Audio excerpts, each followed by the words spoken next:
تخيل انك معاك خاتم سحري بكلمة واحدة تقدر تأمر اي مخلوق في العالم انه يعمل اي شيء. تتحكم في الإنس وفي الجن وفي الطيور وحتى الرياح تحت أمرك. لكن فجأة الخاتم ده بيضيع منك وبتتحول من أقوى إنسان على وجه الأرض لشخص عادي تماما. تفتكر إيه اللي حصل؟ إزاي سيدنا سليمان حصل على الخاتم ده وإزاي ضاع منه؟ القصة دي فيها سر عمره آلاف السنين. في يوم من الأيام نزل ملك من السماء لسيدنا سليمان وكان معاه صندوق صغير. الملك قال له: يا نبي الله، الهدية اللي معايا دي هدية من رب العالمين، مفتاح ملكك وسيطرتك على العالم كله. سيدنا سليمان فرح جدا وفتح الصندوق ولقى جواه خاتم غريب جدا، كان مصنوع من ذهب خالص وعليه نقوش غامضة محدش يقدر يقراها غير سيدنا سليمان نفسه. لحظة ما لبس الخاتم ده حس بقوة رهيبة، قدر يفهم لغة الطيور ويكلم الجن ويسيطر على كل المخلوقات في لحظة واحدة. من يومها والخاتم ده بقى سر من أسرار قوة سيدنا سليمان. الجن نفسهم كانوا بيخافوا منه لأنهم عارفين إن أي حد هيعصيه في أي أمر هيأمره بيه الخاتم ده يقدر يحرقه في لحظة. لكن هل القوة دي هتفضل معاه للأبد؟ في يوم من الأيام سيدنا سليمان كان بيتوضى جنب البحر وقرر إنه يخلع الخاتم ده لحظة واحدة لحد ما يخلص الوضوء ويحطه على جنب. لكن هنا حصلت الكارثة، إن واحد من أخطر الشياطين الجن اللي كان بيراقب سيدنا سليمان في اللحظة دي بقاله سنين كتير جدا مستنين إن هو يغفل عن الخاتم ده ولو للحظة واحدة.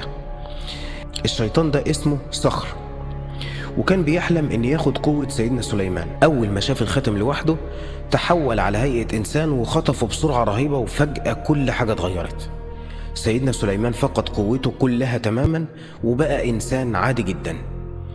الجن اللي كانوا بيخافوا منه تحولوا ضده والشياطين تمردوا عليه، واللي حصل كان صدمة رهيبة. صخر الشيطان اللي سرق الخاتم تنكر في هيئة سيدنا سليمان، متخيل؟ وبدأ يحكم المملكة. أما سليمان الحقيقي تم طرده من القصر وبقى تايه في الأرض وفقير فقر مضجع.